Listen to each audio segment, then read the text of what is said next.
여러분 안녕하십니까? 오늘의 미국 위켄드 에디션 강혜신입니다. 메모리얼 데이 연휴이기 때문에 저도 오늘 조금 늦게 방송을 시작했고요. 아침에 정말 너무너무 구수한 누룽지 먹었습니다.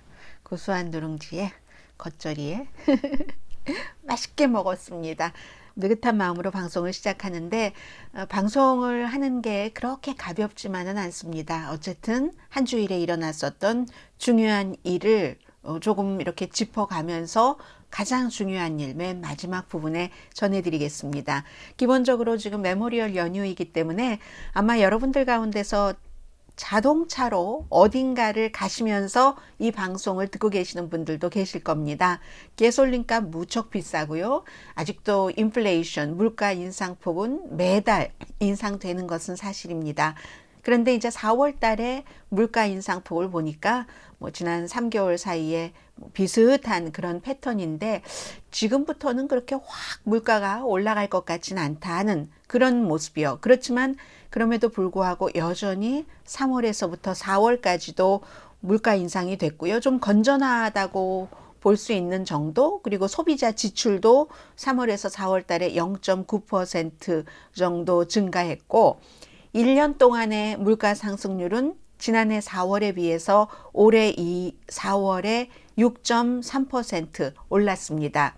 몇 개월 전에 7%, 8% 이렇게 간 것에 비해서는 조금 낮은 편이죠. 그래도 높죠. 연방준비제도의 물가 인상률, 그 인플레이션이 한 2% 정도가 늘 목표이기 때문에 높기는 하지만 그래도 이제 8% 넘어서 9%, 10%를 향하지는 않잖아요. 그렇기 때문에 이 정도로 되면서 어느 순간부터 좀 내려가기 시작하지 않을까. 현재로서는 특별한 변수가 없는 한 전문가들이 보고 있는 전망이고, 그럼에도 불구하고 여전히 이자율 이제 인상은 당분간 계속될 것으로 보입니다. 해서 며칠 남지 않았네요. 5월이. 오늘이 28일이기 때문에 월요일이 메모리얼 데이, 현충일이죠. 한국으로 말하면 휴일인데 6월 달에도 역시 연방준비제도는 이자율을 0.5%포인트 올리지 않을까라고 거의 모든 전문가들이 생각을 하는데 소비자들이 임금이 조금 올랐습니다. 그런데 임금 오른 것을 물가 인상이 다 그것을 상쇄해 주지는 못하는데 그렇기 때문에 이제 저축률 같은 것이 줄어드는 거죠. 저축을 조금 덜하고 소비는 여전히 건전한 그런 그 패턴 소비를 많이 하고 있습니다. 게다 대고 지금 노동시장 아주 좋죠. 일자리를 찾는 사람의 마켓이잖아요. 그렇기 때문에 괜찮기는 한데 계속 사람들이 돈을 쓰니까 인플레이션이 금방 확 내려갈 것 같지도 않네 해서 그 이자율 통화 정책을 하는 것이고 아마 다음번 두 번 회의에서 전부 0.5%포인트, 0.5%포인트 올리지 않을까라고 생각을 합니다. 그런데 이것도 또 모릅니다. 5월 달에 지금 4월 달의 수치로 말씀을 드렸는데 5월 달에 수치가 나오면 또 가솔린 요금 같은 것들이 한 번 더 확 이런 판을 휘저어 놓는 요인이 될 수도 있기 때문이죠.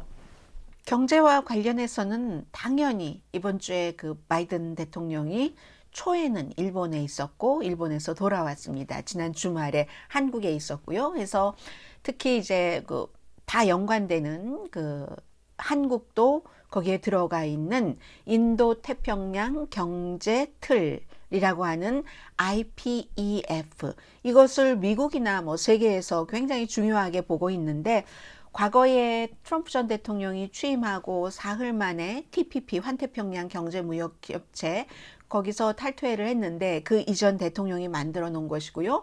바이든 대통령은 IPEF라는 것을 TPP에서 미국이 탈퇴를 하고 나서 그 대안으로 만드는 거잖아요. 경제협력체이긴 하지만 아시아 국가와 역시 그 경제협력체를 바탕으로 해서 서로 안보도 지켜주고 한다는 이런 것인데 바이든 대통령이 사흘 만에 없애버린 것을 트럼프 전 대통령이 사흘 만에 없애버린 TPP와 비슷하거나 그것보다 훨씬 힘은 약하지만 IPEF를 만드는데 1년보다 훨씬 더 걸렸습니다. 취임식을 1월 달에 1월 말에 했는데 지금 이제 5월이었잖아요. 그래서 이게 모든 경제 협력이건 무엇이건 깨기는 쉬운데 사흘 만에 확 깰 수 있는데 새로 만드는 것은 이렇게 어려운 것이구나. 더군다나 13개국이 들어가 있기 때문에 여러 가지를 다 공통 분모를 조금 맞추려면은 힘들잖아요. 488일 만에 IPEF를 이제 발표를 공식적으로 했습니다. 한국도 들어간다고 하고. 그래서 여기서 가장 중요한 것은 과거에 항상 중국을 겨냥을 하는데 미국이 아시아에서 어떠한 경제적으로도 큰 역할을 하고 미국의 구도로 아시아 국가들도 물론 서로 합의를 한 뒤에 하는 일이지만 많이 따라오기를 바라는 건데 가장 큰 변화는 여기서는 IPEF에서는 TPP와는 달리 멕시코가 빠집니다. 캐나다가 빠집니다. 두 나라가 빠지고 들어가는 두 나라가 한국과 인도입니다. 물론 인도는 쿼드라는 또 다른 이제 안보협력체죠. 미국, 인도, 일본, 호주의 쿼드에도 가입이 되어 있지만 이 경제, 인도 태평양 경제 틀 이 안에 새로 TPP와는 달리 들어가는 국가, 이게 이제 뭐 한국, 인도가 되겠고요.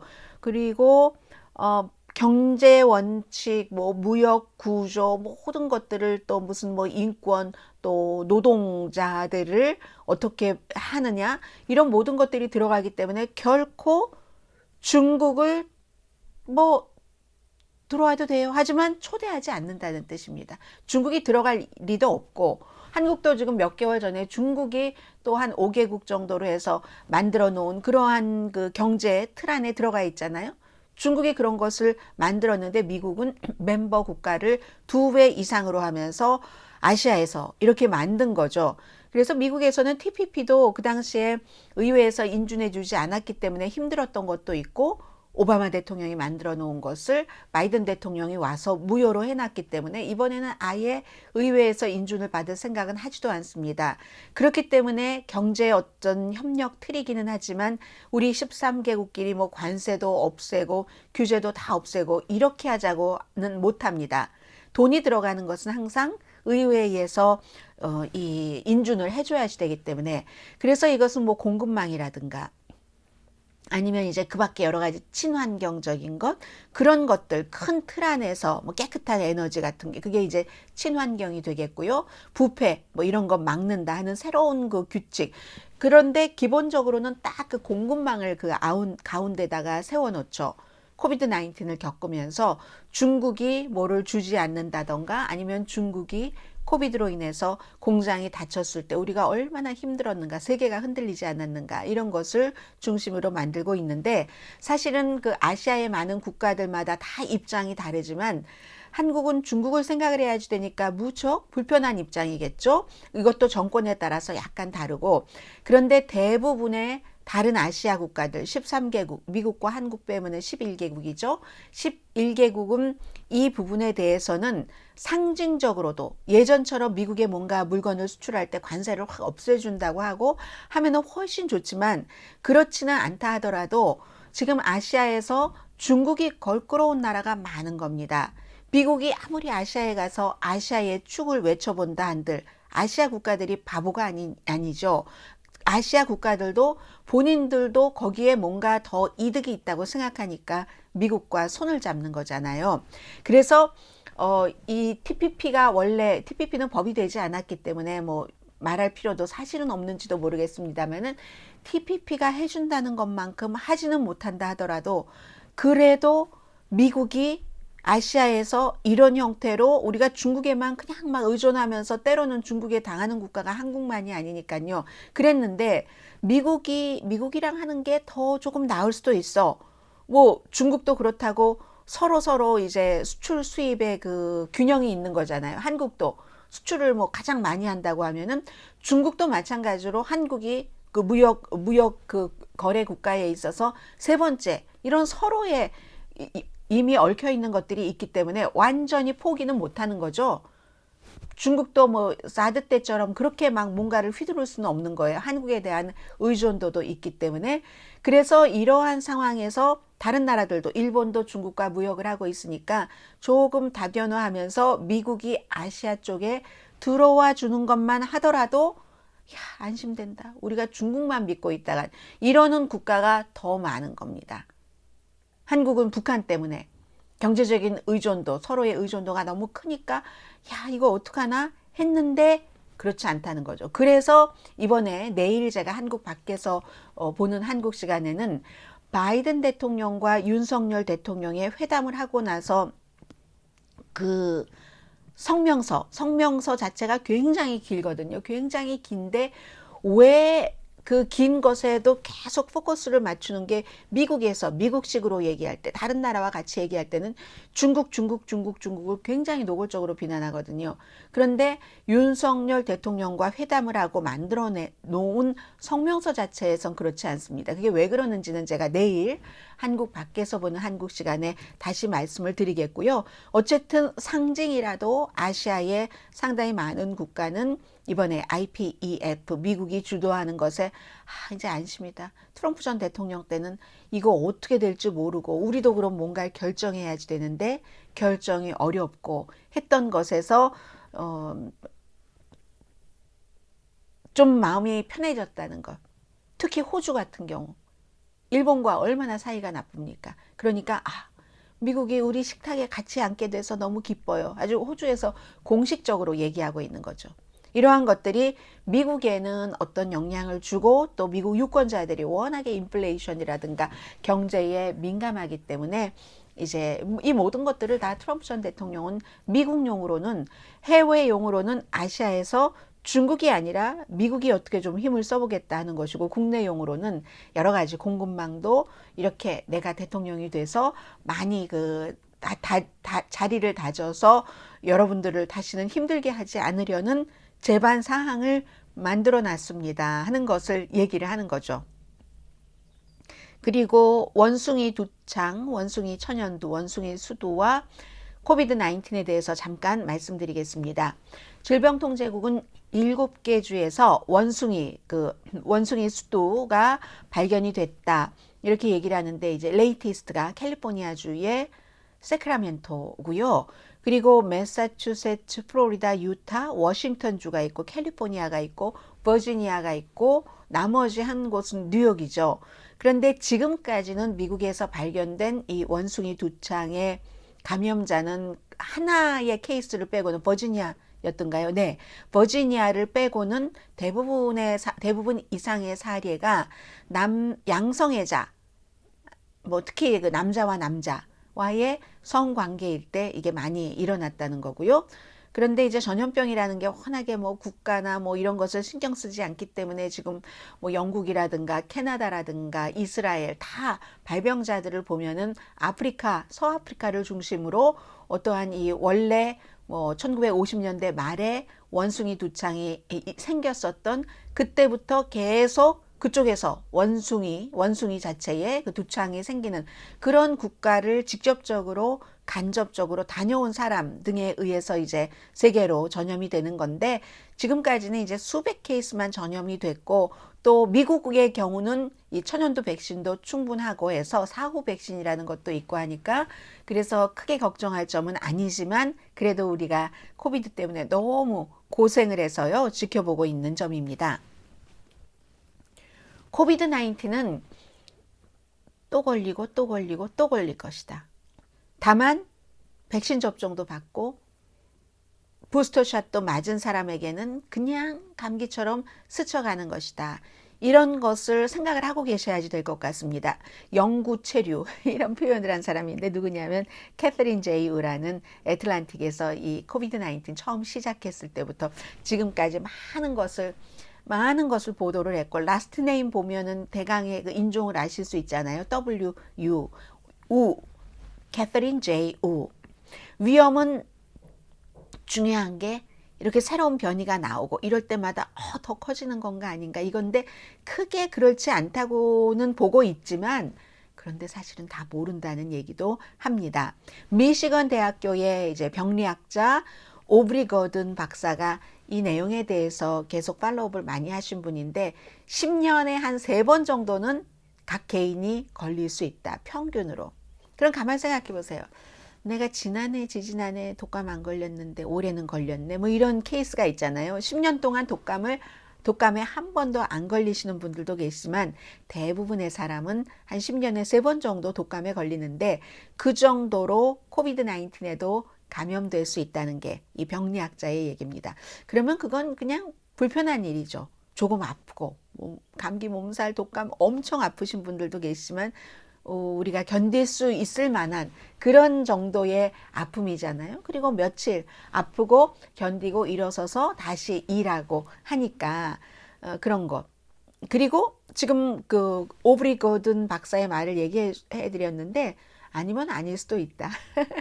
이런 의견도 있습니다. 물론 이 바이러스가 만약에 감염이 되면은 뭐 심장 질환, 뭐 뇌, 뭐 암 여러 가지 면역성이 약해 있는 그런 분들께는 위험한 것은 사실이죠. 그러니까 미국에서도 100만 명 이상이 숨진 것도 사실이지만 지금은 그래도 어쨌든 우리가 조심도 하고 마스크도 쓰고 거리 두기도 아주 본능적으로 조금씩 하잖아요. 특히 모르는 사람이 있을 때 어디 딱 가게에 들어가면 사람들이 많으니까 마스크 쓰게 되는 경우가 많고 안 그러는 것도 무척 많긴 하지만요. 이건 정치적인 지형에 따라서 다르기는 하지만 그런 것들 때문에 특별히 면역력이 약하신 분 이외에는 큰 문제는 아니라고 보는 사람들도 많고 집단 면역이 우선 많이 됐기 때문에 그런데 덜 위험하다 해서 누구에겐가는 아무에게도 끔찍한 상황이 되지 않는다 하는 것은 아니라는 거고요. 시카고 대학교의 역시 이 전염병 관련 의사인 에밀리 랜던 박사가 뭐 3년, 10년에 3번 그 강도가 어떻다, 증상이 어떻다라고 예상을 하는데 충분히 알지 못합니다. 코비드 19이라는 게 생긴 지 몇 년 되지 않았기 때문에 그냥 주사위 던져서 이렇다 저렇다 하고 맞춰보는 그런 정도예요. 이 교수님은 그렇게 얘기를 하십니다. 과학자들도 아직도 이 코비드 19 걸려서 장기적으로 이 사람들에게 또 어떤 영향을 미치느냐에 대해서 정확하게 알지 못합니다. 더 많은 데이터가 필요합니다. 데이터뿐만이 아니라 더 많은 기간도 필요한 거죠. 그리고 이제 2차 감염, 3차 감염 되면서 이런 경우에는 거의 눈치채지 못하고 지나가는 경우도 많답니다. 나 피곤한데 왜 이러지? 너무 피곤해. 한잠 자야 되겠어 하고 한잠 자고 일어나면은 또 확 풀리고 이런 케이스요. 그래서 마지막으로 이 미시건 대학교에 앞서 말씀드렸던 오브리 거든 병리학자가 얘기하시기를 환경을 완전히 바꾸는 그런 일이 없다면 우리 모두는 살아가면서 코비드 19에 아주 여러 번 걸릴 것이다 라고 얘기를 하셨습니다. 미국의 지금 정치계를 조금 말씀드리겠는데 이 정치계도 여전히 그 트럼프 전 대통령이 막강하지만 그의 힘이 많이 떨어지고 있다라고 보는 정치 전문가와 그렇지 않다라고 보는 정치 전문가가 있습니다. 트럼프 전 대통령이 힘을 미치느냐 미치지 않느냐는 정말 중요한 게 어제만 하더라도 전국 총기협회에서 총기는 사람들이 소지를 해야 하는 것이 마땅하다. 총기 규제에 대해서는 어떠한 규제도 반대를 하는 연설을 했습니다. 그렇기 때문에 이제 거기에 대해서 찬성을 하시는 분들도 계시고 반대하시는 분들도 계시고 어쨌든 트럼프 전 대통령이 4년 동안 사람들을 많이 어떠한 그 자신의 입장으로 그 설득을 시켜서 자신의 그 팬을 만든 이런 것들이 미국 정치에 너무너무 중요한 이슈가 많기 때문에 그렇습니다. 낙태도 그렇고 그리고 또 총기 규제라든가 정부에 대한 생각이라든가 이런 문제 때문에요. 이번에 그 예비선거가 쭉 그 9월 달까지 치러질 텐데 조지아주의 선거에서 트럼프 전 대통령이 지지한 데이비 폴듀라는 전 상원 의원이 주지사 예비선거에 나가서 현재의 브라이언 캠프 공화당 주지사에게 50%포인트 이상으로 졌습니다. 70 몇 % 대 20% 네, 이렇게 되거든요. 이 점은 트럼프 전 대통령이 2020년도 조지아주에서 이거 뭐 바이든이 당선이 아닌데 그랬어 하면서 공화당인 주지사와 총무처 장관을 그렇게 어떻게 본인의 페이스대로 끌고 가보려고 했는데 이건 아니다. 그 사람들이 그렇게 잘못했다간 감옥에 가게 생겼는데 아무리 대통령이 원하는 것이라 할지라도 이거 어떤 형식으로든 해줄 수가 없는 입장이잖아요. 그리고 무엇보다도 이 조지아주의 주지사는 미국에서 가장 보수적인 주지사 가운데 한 사람입니다.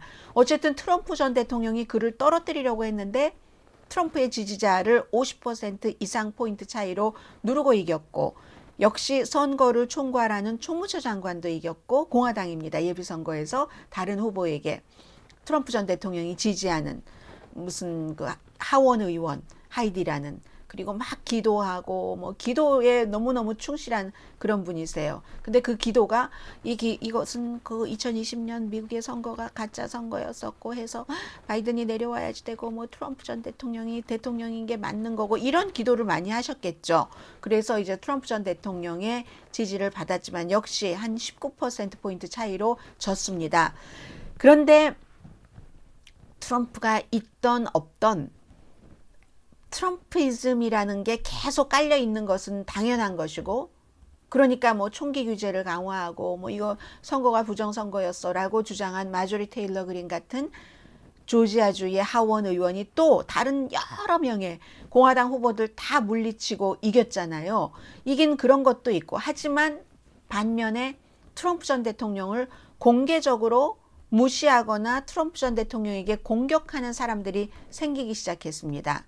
그리고 조지아주 선거에서 트럼프 전 대통령의 후보들이 많이 졌기 때문에 앞으로는 그런 사람들이 더 나올 수도 있습니다.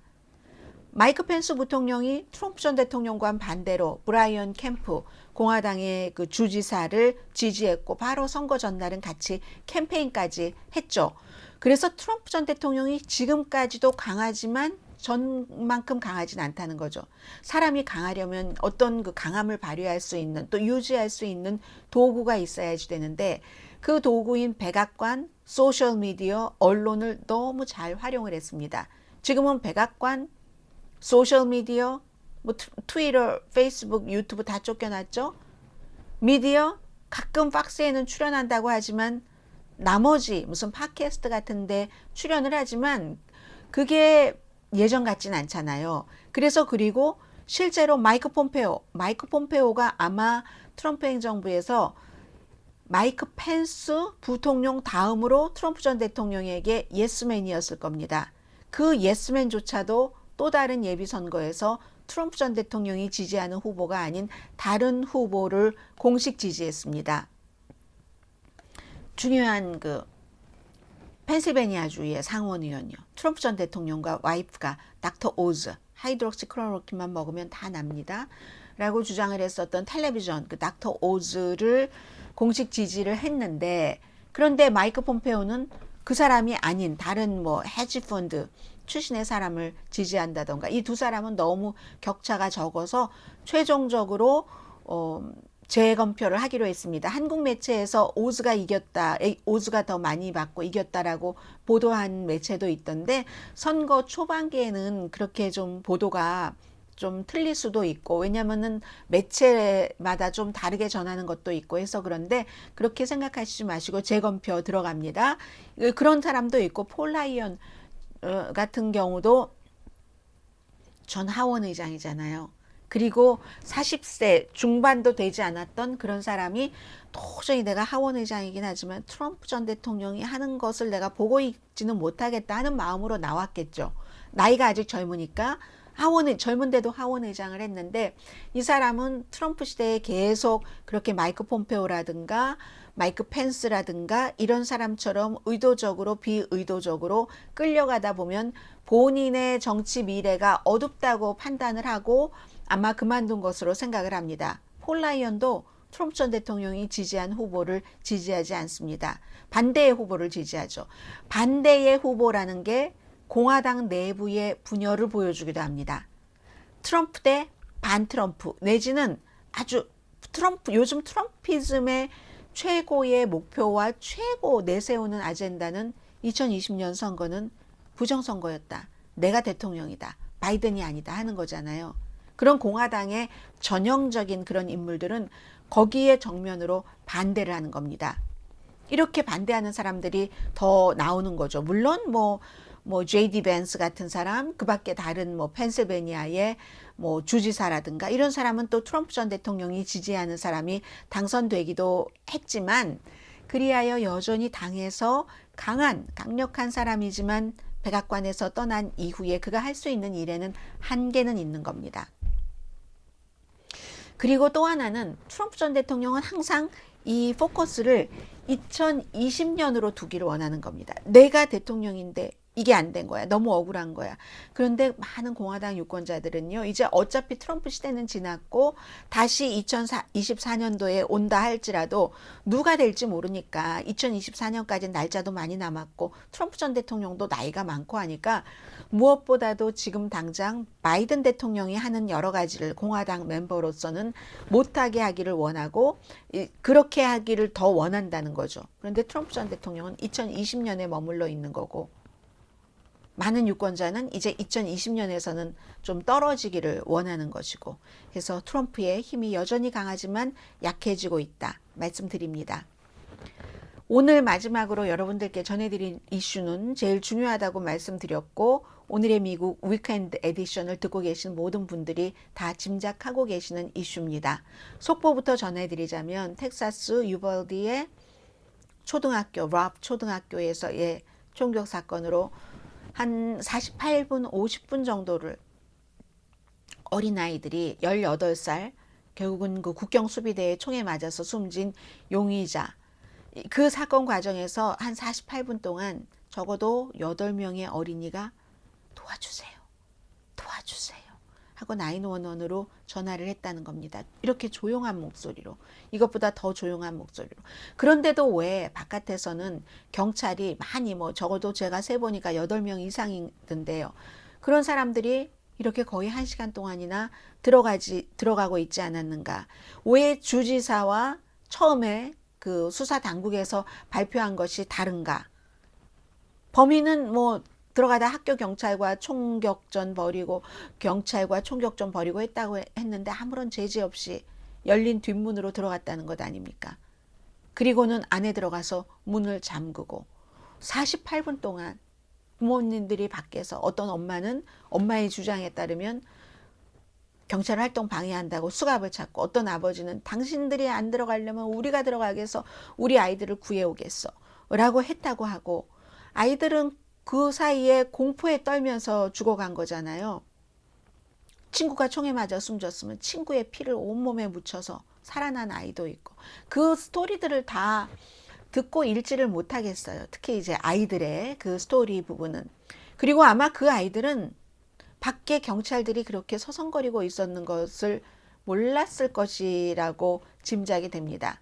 경찰이 있다면 그렇게 오랜 동안 안 들어갔다고 생각 안 하겠죠. 그러니까 여기에도 여러 가지 그 프로토콜 같은 것이라고 할까요? 어떤 그 규칙 같은 것이, 룰 같은 것이 있는 것이겠죠.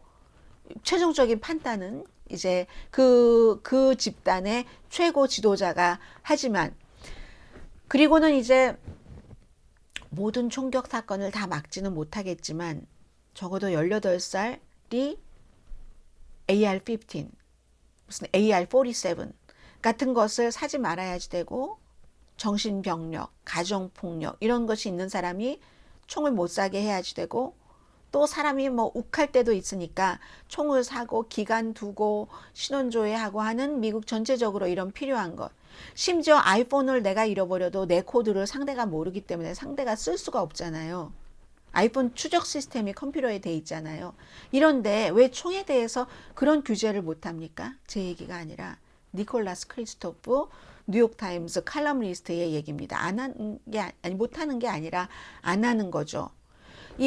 다 막지는 못하지만 적어도 조금 총격 사건을, 특히 대량 총격 사건을, 이 같은 케이스를 줄일 수 있는데 안 하는 이유는 너무 간단한 겁니다. 어제 그 연례 총기협회에서 텍사스의 여러 의원들, 그리고 여러 명의 컨트리 가수들은 안 갔습니다. 지금 이 상황에서 가는 게 적절치 않다.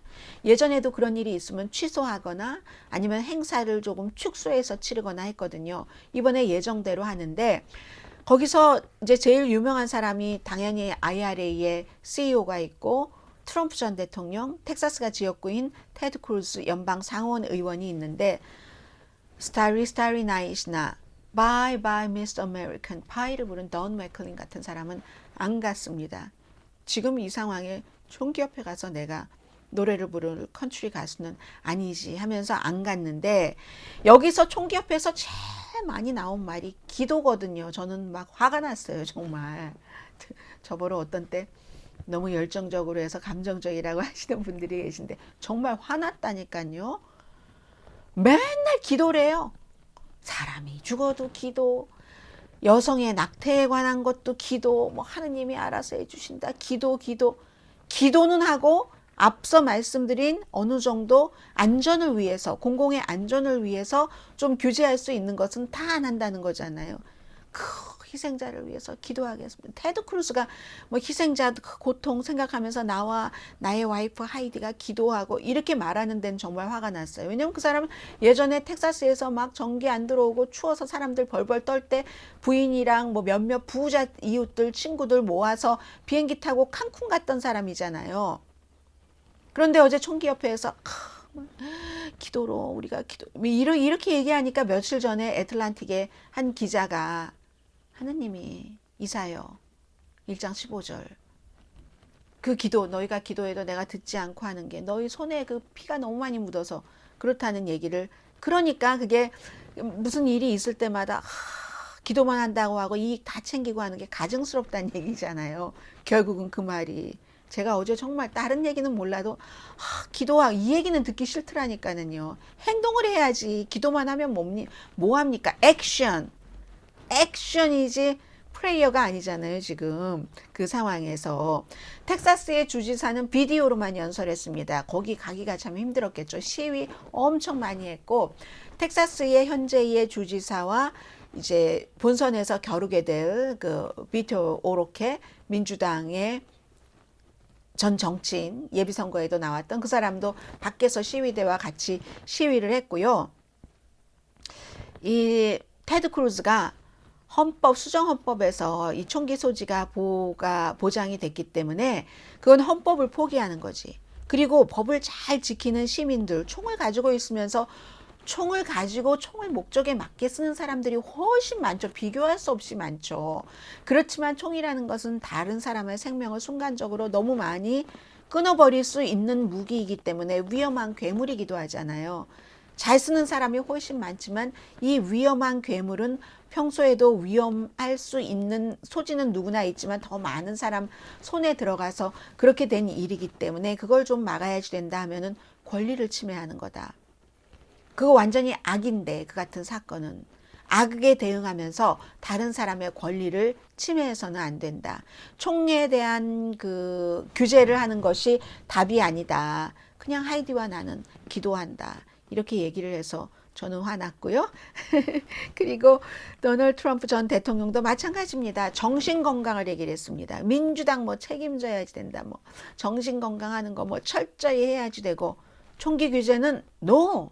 총기 규제는 무슨 이 세상에 악이 존재한다고 해서 법을 잘 지키는 무장들이 아니라 시민들의 손에서 그 무장한 것, 총 같은 걸 빼서 말이 안 되지. 테드 크루스랑 똑같은 얘기잖아요. 그렇기 때문에 오히려 더 무장을 해야지 된다는 얘기입니다. 트럼프 전 대통령은. 그냥 다 총 갖고 있자는 얘기예요. 교사들도 총을 갖고 있고. 그리고 학교에 당연히 총을 가진 경비원이 있어야지 되고 아주 담도 높이 쌓아야지 되고 금속 탐지기도 있어야 되며 교실 문도 아주 강해야지 된다. 이런 얘기. 훈련된 무장 경비원 선생님 있어야지 된다고. 선생님은 총을 차고 있지 않았지만 그 지역에서 무장한 경비원은 있었지만 그 당시에 없었잖아요. 그리고 문을 튼튼하게 잠글 수 있도록 그 문 잠근 게 용의자가 이 케이스에는 바리케이트를 치게 된 겁니다. 누가 열쇠로 와서 열었다잖아요. 단단한 문을. 그러니까 부모님들은 그 무슨 열쇠로 열 때까지 기다려. 그냥 부수고 들어가야지. 라고 얘기를 했고 트럼프 전 대통령이 얘기한 대로 한 겁니다. 부분적으로. 교사가 총을 차진 않았지만 당시에 무장한 경비원이 있었고 학교 경찰이 있었고 그리고 교실 문을 잠글 수 있도록 장치가 2019년도에 됐다는 것 같아요. 총격 사건이 많이 일어난 뒤에. 그러니까 이러한 것들도 결국은 가장 근본적인 원인인 총이 없어진다던가 총을 쓸 수 있는 것에 어떠한 그 제한을 둔다던가 하는 것이 없다면 소용없다는 얘기입니다. 훈련된 교사들이 총 차고 있으면 맘먹은 용의자는 더 훈련되고 더 강하게 무장을 하고 가겠죠. 그리고 총기협회의 웨인 라피에르 그 CEO가 총기 소지는 결국은 이렇게 얘기 나오네요. 우리가 보통 헬스케어는 인권이다, 낙태권은 인권이다, 뭐 이렇게 얘기 많이 하잖아요. 총기 소지권은 인권이다 한마디로.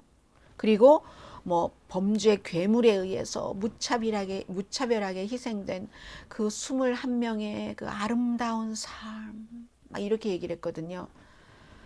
아름다운 그들의 삶, 막 이런 것들.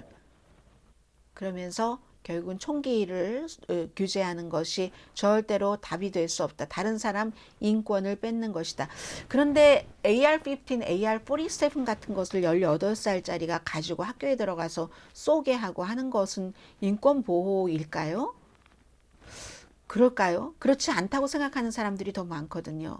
그렇지만 미국이 대통령 선거도 그렇고 상원의원 선거도 그렇고 딱 그 인구비대로 유권자가 원하는 숫자대로 하는 게 아니라 지역에 따라서 할당된 것이 있고 대통령 선거도 지역에 따라서 할당된 그 선거원 인단이 있고 상원의원은 어느 지역이나 어느 주나 뭐 인구가 몇십만 명 되는 곳이나 몇천만 명 되는 곳이나 2명이기 때문에 유권자하고는 상관없이 그게 반영되는 경우가 많습니다. 지난 8번의 선거에서 미국에서 유권자들이 직접 대통령 이름에 투표를 하잖아요. 그렇지만 이 주에서 그 투표 숫자를 셌을 때 민주당이 더 많이 받았으면 그 민주당 후보가 다 가져가는 거고 선거인단 표를. 이런 식으로 계산을 하기 때문에 지난번에 8번의 선거에서 7번을 미국에서 유권자 표를 그 파퓰러 보트를 민주당 후보가 많이 받았거든요. 그러면 7번 민주당이 대통령이 돼야지 될 것 같죠. 그런데 아니었다니까요. 한 번만 공화당이었어야지 될 것 같은데 3번이라니까요. 그 3번 가운데 한 번은 아들 부시 대통령 알고워가 몇백만 표 많이 받았잖아요. 또 한 사람은 트럼프 전 대통령 힐러리 클린턴이 300만 표 이상 많이 받았습니다. 상원도 그런 거예요. 시골 지역에도 똑같이 2명씩 돼 있고 하기 때문에 이게 참 힘든 거고요. 어제 그 컨벤션 센터 밖에서 얼마나 많은 사람들이 시위를 했어도 변할까요? 변하지 않을 것으로 봅니다. 총으로 숨지는 아이가 미국에서 이미 자동차 사고로 숨지는 아이보다 많아도 그래도 전국적인 신원조회도 안 한다는 거잖아요. 전쟁터에서 쓰는 무기를 사냥용이라든가 우리 가게에 누가 들어올 때라든가 아니면 집이 커서 저택이라서 하나를 뭐 두고 있는다든가 이런 게 아닌데도 18살이 AR-15을 합법적으로 살 수 있는 나라, 길거리에서 막 총을 차고 다닐 수 있는 나라가 미국이라는 거잖아요. 전체 인구 3억 3천만 명보다도 많은 4억 정의 총이 있는 나라. 그런데 이거보다도 더 많을 것 같아요. 왜냐하면 2020년에서 2021년 사이에 코비드 19 때문에 미국 사람들이 산 총이 4천 정 정도가 되거든요. 인구가 100명이면 총이 120정인 나라. 그런데 이게 여기에 또 하나 의회에서 안 될 것 같다라고 말씀드리는 것은 어떠한 규제도 이게 완전 문화전쟁이 돼버렸거든요. 낙태와 마찬가지로. 그런데 이상한 게 낙태에 대해서는 태어나지 않은 아이를 보호한다고 심장 박동 소리가 들리지 않는데도 그건 살인이라고 하면서 이미 태어난 이번에 숨진 아이들이 거의 10살 아니면 11살입니다. 4학년이었기 때문에.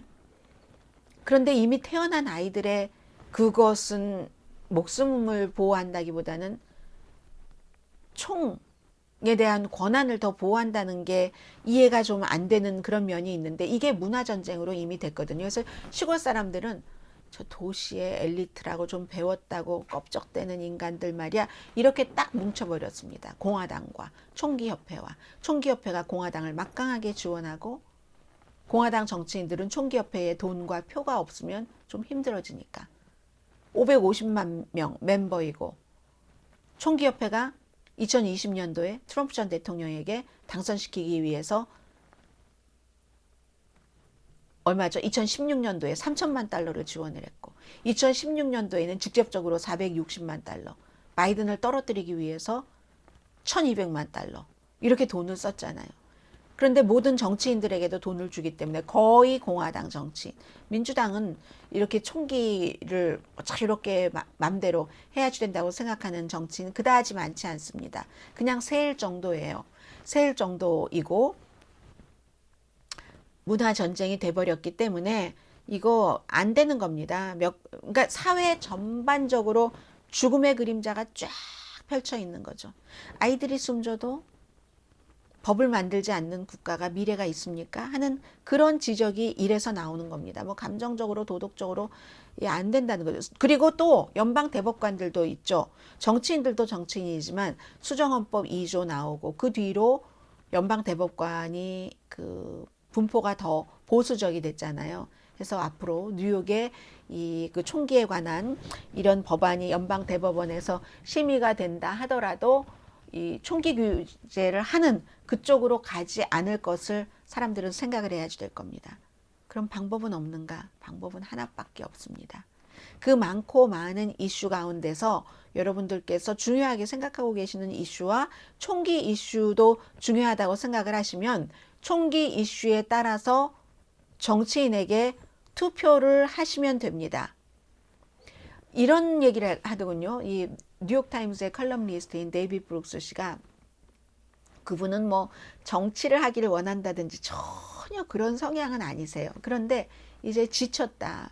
정말로 이렇게 아이들이 또 숨지고 또 숨지고 또 숨지는데 점점 고등학교, 중학교, 이제 초등학교까지 내려갔는데 이 정치인들이 아무것도 안 하는 걸 보니까 너무 지쳤고 그 정치인들이 할 수 있는 힘이 그렇게 많으니까 내가 차라리 그 정치인이 되고 싶다. 투표 한 표를 할 수 있는 상원의원이 되고 싶다라고 얘기합니다. 미국의 상원의원이 100명밖에 안 되기 때문에 우리가 다 상원의원이 될 수는 없지만 텍사스주에서는 이미 이제 11월 달 선거의 이슈 자체가 총기 규제가 될 가능성이 높습니다. 공화당 주지사 총기 규제 절대 안 된다고 하는 사람 민주당 비토 오로케 뭐 이런 형태로요. 그리고 어제 대통령이 유니버시티 오브 델라웨어 졸업식에 가서 졸업연설을 했거든요.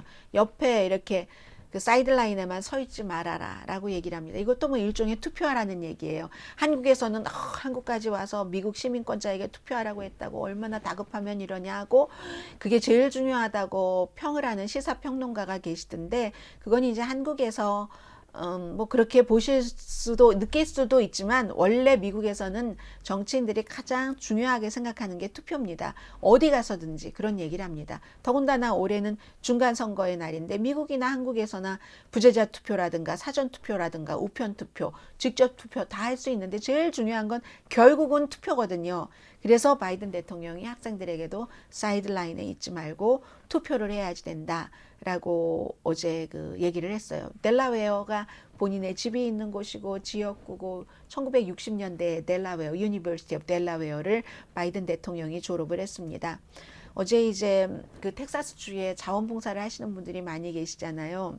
메건 마클 해리 왕자의 와이프가 사람들이 몰랐대요. 무슨 자원봉사하는 센터에 가서 뭐도 나눠주고 뭐 같이 사진도 찍고 했는데 위에 그냥 셔츠 입고 반팔 흰 셔츠 입고 청바지 입고 야구 모자를 썼고 해서 그 사람인지 몰랐다. 뭐 기부도 하고 뭐 좀 헌혈하는 사람들을 위한 그런 그 센터였는가 봐요. 거기서 그런 일을 했다고 하는데 이렇게 일반 사람들도 심지어 컨트리 가수는 가장 그 애국적인 노래를 부르면서 오죽하면 아메리칸 파이예요. 던 맥클린의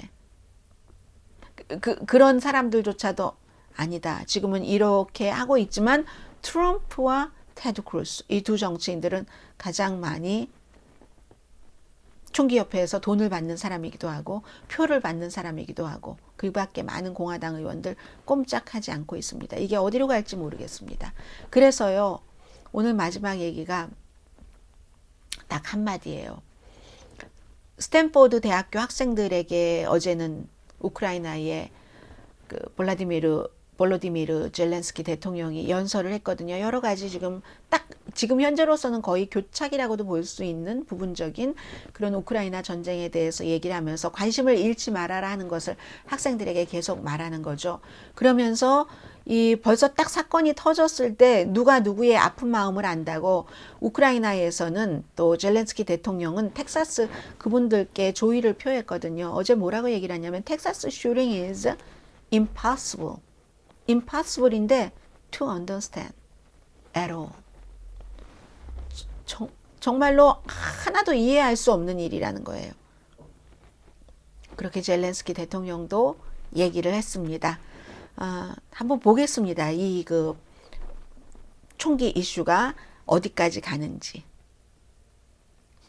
오늘의 미국 위켄드 에디션 여기서 마치고요. 내일 한국 밖에서 보는 한국 시간에 뵙겠습니다. 강혜신이었습니다.